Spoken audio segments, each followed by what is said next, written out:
Gazette du Togo, une vision sur l'actualité togolaise et sur le monde.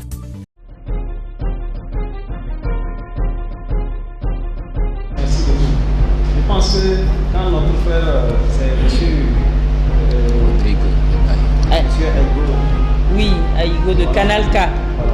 Quand il parle de zone à forte densité musulmane, il veut entrer un peu dans le jeu de ceux qui répriment les manifestations. Ça n'a pas commencé à Aguezongo ou ailleurs. Hier, c'était le quartier Besse. Chaque fois qu'on sent que les manifestations se pointent et que les gens se mobilisent nombreux dans un milieu, mais c'est normal que l'idée du gouvernement qui a toujours réprimé, étant de réprimer, c'est normal qu'ils se dirigent leur arsenal sur cette zone-là. Donc pour cette manifestation, je pense que c'est une manifestation citoyenne et que le peuple dans son ensemble va sortir. Le peuple sortira de partout et je ne sais pas où ils vont positionner leur char et leur arsenal pour arrêter les gens.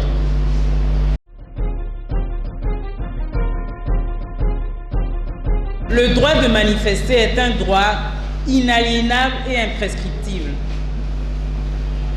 C'est-à-dire que c'est si vous n'êtes pas un être humain qu'on peut vous empêcher de manifester.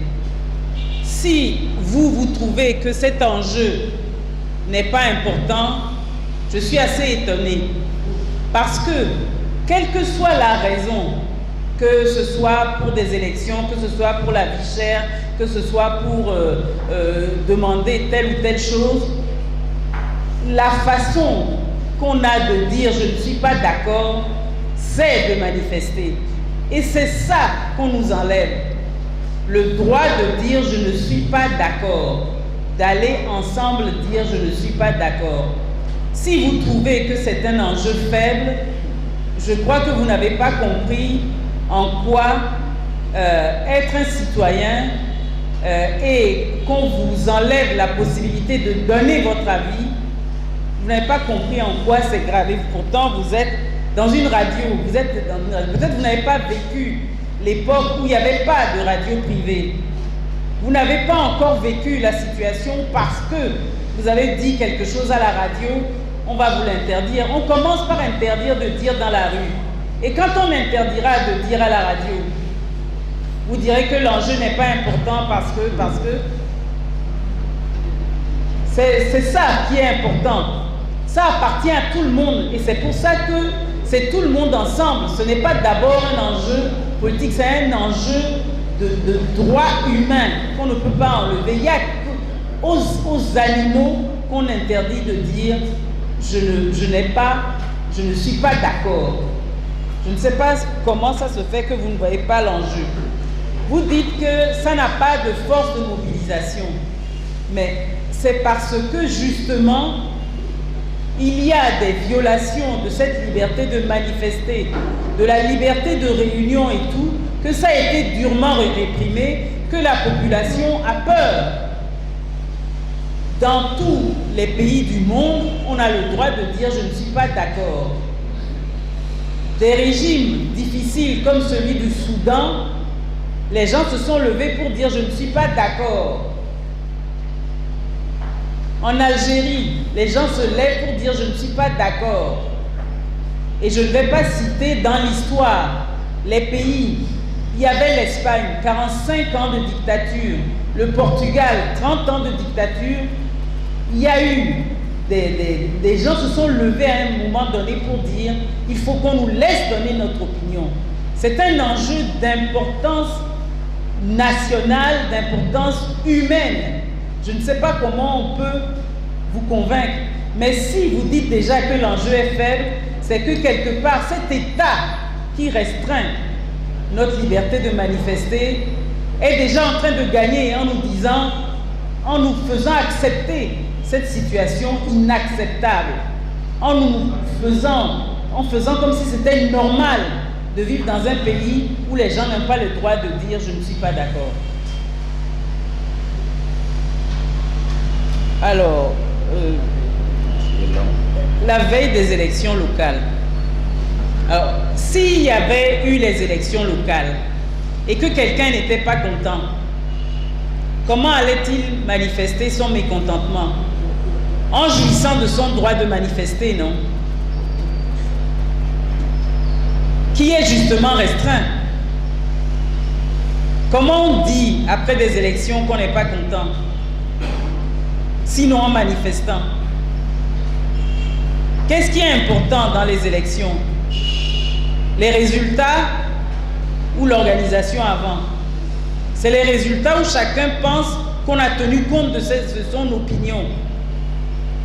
Et quand il pense qu'on n'a pas tenu compte de son opinion, il dit « Vous n'avez pas tenu compte de mon opinion » en manifestant.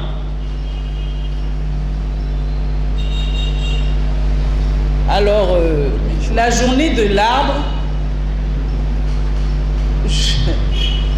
c'est vrai qu'il y a longtemps que la journée de l'arbre existe. Je voudrais vous inviter à voir dans cette ville combien d'arbres on coupe et combien d'arbres on laisse.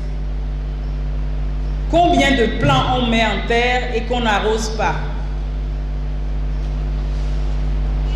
Connaissez-vous le plan national, le PNAE? Est-il respecté? Le plan national de l'environnement qu'on a adopté, sur lequel on a travaillé à coups de millions et dont on n'a pas appliqué la première règle. Ce n'est pas notre manifestation du 1er juin qui fera quelque chose aux arbres. La manifestation ne va pas piétiner les arbres, elle va passer dans la rue. Juste dans la rue.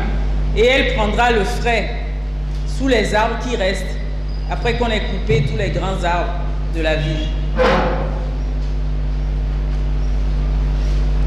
Est-ce que je vais laisser la parole à quelqu'un? Je vais laisser la parole à quelqu'un d'autre pour parler des actions préalables qu'on a faites, ce qu'on a fait avant, ce qu'on va faire avant le 1er juin pour préparer le 1er juin.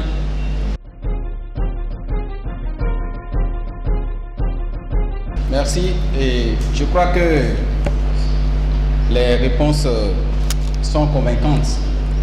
Et ce que je voudrais ajouter à cela, c'est que les environnementalistes, ils sont plus concernés par cette manifestation.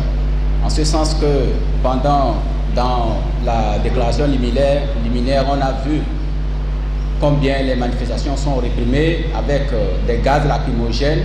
Et vous savez quelle quantité ces gaz émettent comme effet de serre. Il faut qu'on se dise la vérité.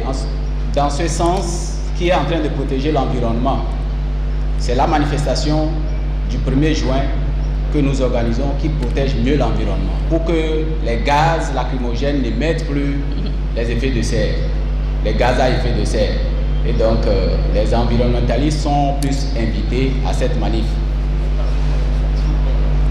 Maintenant, concernant aussi la question de l'enjeu, je crois que l'enjeu n'est pas tant la mobilisation, mais madame l'a dit, c'est une indignation. Si nous sommes indignés, nous n'avons pas besoin du nombre ou bien de la masse pour exprimer notre exaspération. Et donc, c'est la raison pour laquelle vous êtes invité en tant que journaliste pour relayer. C'est à vous de relayer l'enjeu de la manif. C'est à vous d'expliquer au public l'importance de cette manifestation que le mouvement Espérance organise en collaboration avec d'autres organisations. Merci. La question, il restait une question. Quelles sont les actions qui seront faites avant le 1er juin? Mais on commence avec la conférence de presse et il y a certainement toute une campagne médiatique. Il y a une campagne, disons, de proximité envers les citoyens, les divers groupes de citoyens pour préparer cette manifestation du 1er juin. Donc, la conférence de presse est plutôt le début. Vous voyez, de maintenant au 1er juin, il y a quand même 2 semaines. Il y a déjà une campagne médiatique qui est en route, mais c'est le début. Je crois que nous avons répondu aux questions qui sont posées, sauf si quelqu'un veut ajouter, parce qu'il y a d'autres membres des associations dans la salle. Le père Afognon veut dire un mot. La Gazette du Togo, une vision sur l'actualité togolaise et sur le monde. Rejoignez-nous sur le www.lagazettedutogo.com ou sur nos comptes Facebook, Twitter et YouTube. Pour tout contact, écrivez à contact@lagazettedutogo.com ou appelez le 92 80 88 53. La Gazette du Togo, c'est l'information en continu.